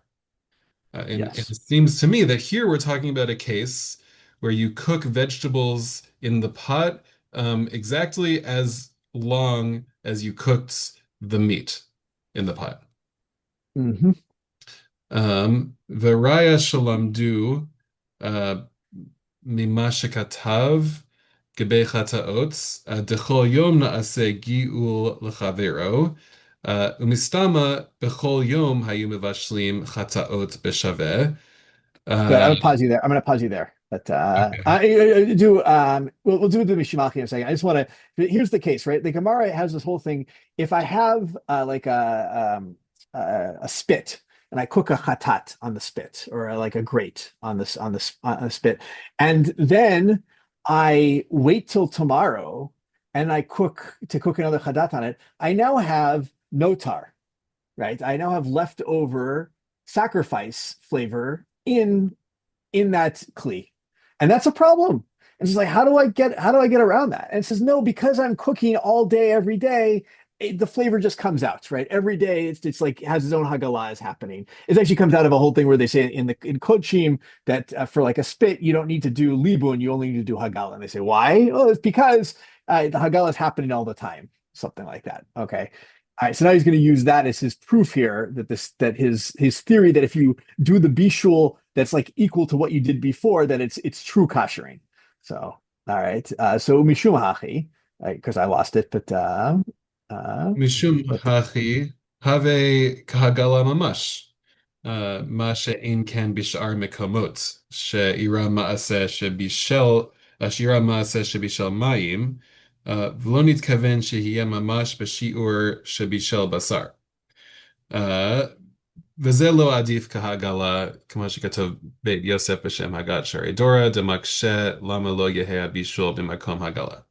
And because of this, it's really like hagala when you cook the vegetables for as the same length of period of time as you cook the meat, which is not true in other places. When